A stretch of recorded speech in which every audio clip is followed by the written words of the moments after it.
Bonjour à tous, on se retrouve pour une vidéo qui est en quelque sorte une suite d'une vidéo précédente que j'avais publiée sur l'idée de créer un portefeuille collectif euh, dont l'idée était vraiment d'extraire l'intelligence collective qui a pu être démontrée lors de diverses expériences scientifiques pour créer un portefeuille financier qui soit à la fois hasardeux et qui permette de nullifier les biais cognitifs dont chaque investisseur individuel est sujet, et moi y compris.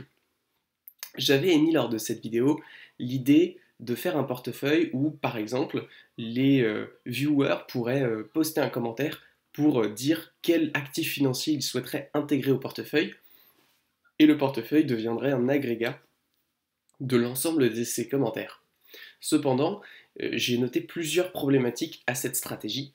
La première étant que si le nombre de commentaires est trop important, je n'aurai pas les finances pour le subfinancer. Deuxième problème important, c'est que on se retrouve avec des actifs financiers qui parfois ont une valeur nominale qui est bien plus importante que la valeur standard de manière à avoir quelque chose d'équipondéré, admettons à 10 euros par personne. Eh bien, on ne va pas être en mesure d'acheter Apple à 10 euros.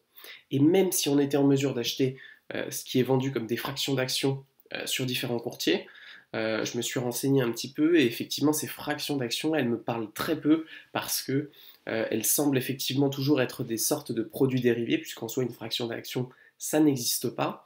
Donc ce ne sont que des produits dérivés qui suivent le sous-jacent, mais qui n'ont pas les propriétés de l'action. Notamment, quelles sont les propriétés de l'action? Bon, le droit de vote, on s'en fiche. Par contre, la deuxième propriété de l'action, c'est le droit au dividende. Et en fait, si vous avez des fractions d'actions, eh bien en fait, vous n'avez pas vraiment des fractions d'actions, donc vous n'avez pas de fraction de dividende, vous n'avez pas de dividende du tout. Donc concrètement, vous payez le prix, par exemple, d'une action à la moitié, mais vous n'avez pas la moitié du dividende, vous n'en avez pas du tout. Donc bon, vous faites un peu avoir pour votre argent. J'ai envie de dire, c'est le prix de la flexibilité, hein, c'est ok, mais il faut en avoir conscience. Et puis au-delà de ça, il y a aussi souvent des frais qui sont quand même supérieurs par rapport à l'achat d'actions pleines classiques. Donc ça, c'est un gros problème de la stratégie que j'avais pu imaginer. Et au-delà de ça, c'était la question de la multiplicité des ordres. C'est-à-dire que si je décrète que chaque personne peut mettre un commentaire et qu'on va construire un portefeuille hyper diversifié avec des tonnes et des tonnes de lignes, et bien souvent, plus vous avez de lignes, plus vous payez de frais, puisque pour la plupart des courtiers, vous avez un plancher, c'est-à-dire que vous avez minimum 1 euro de frais de transaction ou minimum 100 euros de montant d'ordre. Donc par exemple, si vous avez 1 euro de frais de transaction minimum, ça veut dire que si vous faites des ordres à 10 euros, vous payez 10% de frais, quoi, ce qui est juste impensable, quoi. Donc ça, c'est un gros problème. Donc aujourd'hui, j'ai pas trouvé de solution, en tout cas technique, de manière à appliquer l'idée que j'avais eue du portefeuille collectif. Cependant, je pense qu'on peut quand même essayer de, en tout cas d'un point de vue très personnel, de modifier mon allocation en faisant appel à l'intelligence collective, autrement dit, en faisant appel à vous.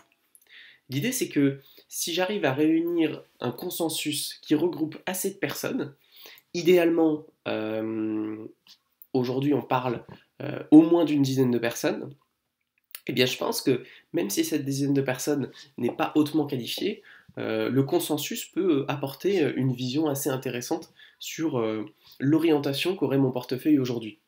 Donc ce que je vous propose, si ça vous intéresse, ça serait de déterminer comment vous investiriez 1000 euros supplémentaires sur mon PEA, sachant que là aujourd'hui j'ai un PEA effectivement qui est constitué à peu près à 50% de ETF S&P 500, 25% d'ETF Asia et 25% d'ETF Europe.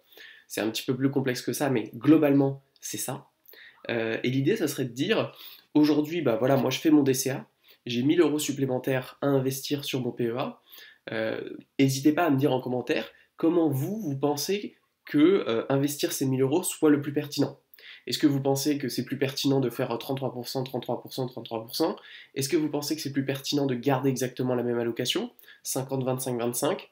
N'hésitez pas à me dire si vous pensez que c'est plus pertinent d'investir les 1000 euros tout, soit en Europe, soit en Asie, soit aux États-Unis. Ou est-ce que vous pensez que c'est plus pertinent d'investir 1000 euros potentiellement dans un ETF obligation? À savoir que la seule contrainte que je vous impose, c'est que les produits financiers que vous devez proposer doivent être éligibles au PEA, puisqu'effectivement il s'agit de l'enveloppe du PEA, ce qui restreint très largement le champ des possibles. Donc je suis très curieux de voir si je vais avoir des propositions sensées. Et l'idéal, ça serait à terme d'avoir, grâce aux likes sur les commentaires, si vous voyez effectivement qu'une proposition qui a été faite par quelqu'un d'autre vous paraît sensée, mettre un like de manière à déterminer quelle proposition est la plus populaire parmi les viewers. Et l'idée, c'est que si cette proposition eh bien, elle me paraît sensée, même si elle sort potentiellement, et c'est un petit peu ça aussi l'objectif, c'est de sortir de mes biais, et donc potentiellement d'avoir des idées qui sont différentes, des idées auxquelles je n'aurais pas pensé, et bien dans ce cas-là, ce serait une option, en tout cas que je considérerais avec attention, de manière à investir ces 1000 euros. Donc je suis vraiment curieux de voir ce que ça peut donner. N'hésitez pas à me donner vos avis en commentaire. Comment vous répartiriez 1000 euros sur mon PEA en termes d'allocation sur des produits éligibles au PEA. Et si vous trouvez qu'il y a une proposition qui vous paraît cohérente et qui vous paraît pertinente dans les commentaires, n'hésitez pas à mettre un like pour qu'elle puisse être considérée comme plus populaire. Je vous laisse faire votre travail, votre devoir maison. Je suis curieux de voir ce que ça va donner. Et puis n'hésitez pas à vous abonner pour voir la suite et comment ça peut évoluer et comment on peut modifier potentiellement la stratégie. L'idée, et je la trouve vraiment intéressante et je pense qu'il y a vraiment quelque chose à faire, ce serait vraiment d'abuser, d'utiliser cette intelligence collective du nombre pour pouvoir prendre des décisions financières et ainsi avoir une limitation grande des biais personnels auxquels on peut être sujet. N'hésitez pas à vous abonner pour voir la suite et je vous dis ciao.